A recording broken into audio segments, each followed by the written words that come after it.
ये एक बड़ी अफसोसनाक बात है कि बाहर से जो लोग कश्मीर में काम करने आए थे, थोड़ी इज़्ज़त की रोज़ी रोटी कमाने आए थे, उन बेगुनाह लोगों को इस तरह निशाना बनाया गया। इस हमले की जितनी निंदा की जाए कम है।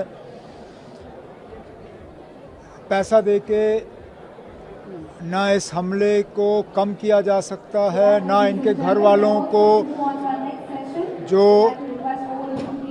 तकलीफ़ का सामना करना पड़ा है उसमें कोई कमी आएगी। लेकिन ये हमारे तरफ से एक छोटी सी कोशिश है कि इस मुश्किल दौर में हम थोड़ी सी उनकी मदद करें। सर पे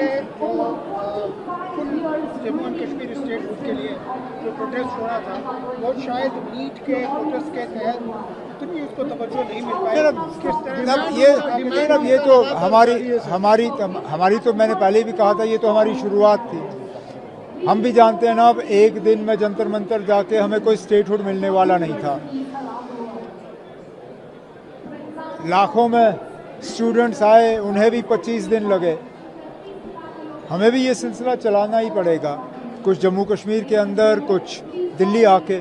सिलसिला चलता रहेगा जब तक, और हम कोई ऐसी बात नहीं कर रहे हैं जिसका हमारे साथ वादा ना किया गया हो। सुप्रीम कोर्ट में सदन के अंदर बार बार ये कहा गया था कि जम्मू कश्मीर को रियासत का दर्जा वापस मिलेगा। हम मरकज़ की हुकूमत को यही बात याद दिला रहे हैं कि वादा पूरा करिए।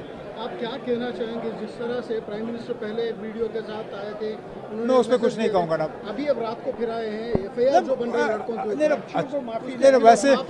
वैसे तो अब हुकूमत ने इन बच्चों के साथ वादा किया है कि उनके खिलाफ कोई कार्रवाई नहीं होगी।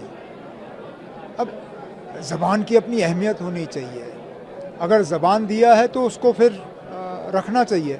इसी तरह हम तो कहते हैं ना, जब जम्मू कश्मीर के लोगों के साथ वादा किया गया था कि आपको स्टेटहुड मिलेगा, दे दीजिए।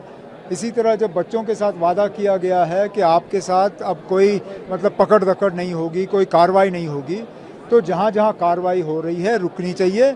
जहाँ एफआईआर दर्ज हैं उन एफआईआरों को वापस लिया जाना चाहिए। एक तरफ कह रहे हैं सर कि कोई भी ऐसा हम एक्शन ले लेंगे और माफ़ी कर देंगे बच्चों को, दूसरी तरफ 15 साल के 20 साल के बच्चे सारे एफआईआर किया जा रहा है। जहाँ जहाँ एफआईआर काटे जा रहे हैं उन एफआईआरों को वापस लिया जाना चाहिए, और जो वादा इन बच्चों के साथ किया गया है उस वादे पे हुकूमत को कायम रहना चाहिए।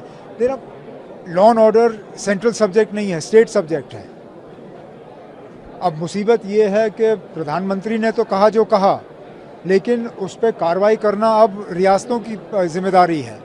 ज़्यादातर रियासतें जो हैं वो बीजेपी की हैं, तो आप अपने चीफ मिनिस्टरों से कहिए कि एफआईआर दर्ज करना ये बंद करिए, तभी जाके अगर प्रधानमंत्री की बात को प्रधानमंत्री के पार्टी के चीफ मिनिस्टर ही ना माने तो फिर क्या फ़ायदा। जैसे देखते हैं sir,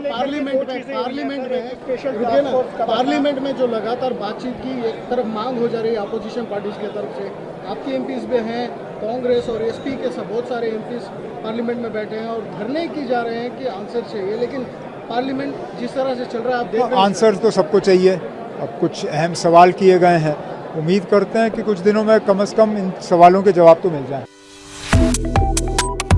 Subscribe to One India and never miss an update.